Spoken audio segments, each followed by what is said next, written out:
All right, in this video, I'm going to give a hint for the problems number 26 in section 2.3 in homework set 3. Okay, so the problem number 6 is related to number 25. So let's see problem number 25. So logistic population growth model is described by equation of the form like this. This is called the logistic equation. Okay, so model or equation. So then where P sub L and C and K are positive and constants as well, and the P of T is the population at time T. Okay, so and then P sub L represent the limiting value of the population. Since the T goes infinity, then this fraction goes to P sub L, right? So, and then use the census data for the years 1950, 1960, 1970, list table on page 103. But I just realized that this textbook didn't update the census data on page 103. So I'm gonna post the updated data, census data in a Blackboard. So excuse me. So please use that data to solve the problem 26. Okay. So the problem says the census data for the years 1950, but when you look at the census data on page 103, there's no data for data in 1950. So starting from 1960. So you see, this is page 103. You see the census data. There's no data for data in 1950, right? So don't use that data. Okay, I'm gonna post the uh, the the right data, census data in the Blackboard. So please use that data and then solve the problem numbers 26. So now and then so see definitely we need to use the data to figure out all to determine the three constants P sub L, C, and K, right? And then the question is to use the logistic model to predict the population of the United States in 1980 and then 2010, assuming that t equals 0 at 1950, and then compare the 1980 prediction to the actual value. So the problem number 26, repeat the problem number 25 using not that logistic model, but instead of you see the compares the population growth model. Let's see right there, p sub L times e to the negative c times e to the negative kt. Okay, so here's the question. Then the how can you find out three constants? Because this very first step is to figure out three constants, right? Three those the constants p sub L, c, and k, and then you need to use the Newton's method, right? So the to predict 1980, right? So now, so the give me a second.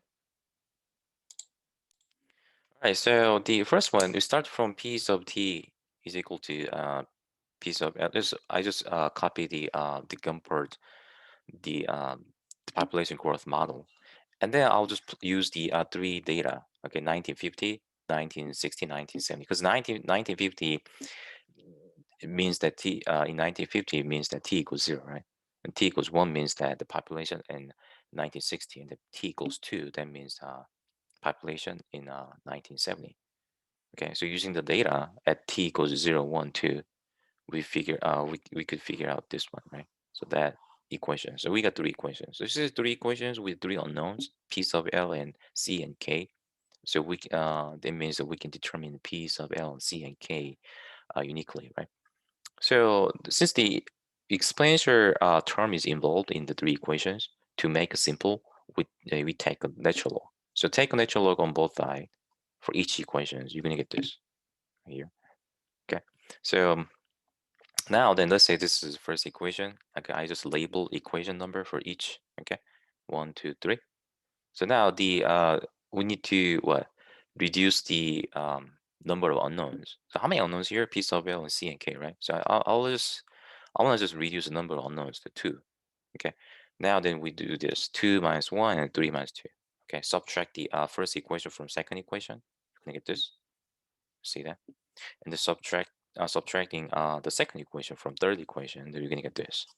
Now take a look at this. C times e to negative 2k minus c times e to negative k. So c to the, e to negative k is a common factor. I know c times e to negative k is a common factor as well, but I'll just take out e to negative k, because once you just take out e to negative k on both sides, you're going to get this e to negative k times c times e to negative k minus c. This is exactly the same as what the left-hand side of the first equation right here. So I'm going to plug in this one into here, okay, and then move divide by this one on both sides. You're going to get this, okay. So substitute this one in here, and then substitute this one into the c times e to negative k minus c, and then isolate e to negative k. Then you're going to get this. So then you see approximately, this is approximately, you're going to get such an decimal expression. I'm not going to tell you because this, I just want to give you just hint, not the exact value, but answer. So you can get something number, right? And then you plug in that value into here. Either here, but doesn't, here or there, but doesn't matter. So I'll plug in here. Then you solve that equation for C. Okay, and once you figure out the what, so from here also you can figure out the k, right, by taking the natural log, right?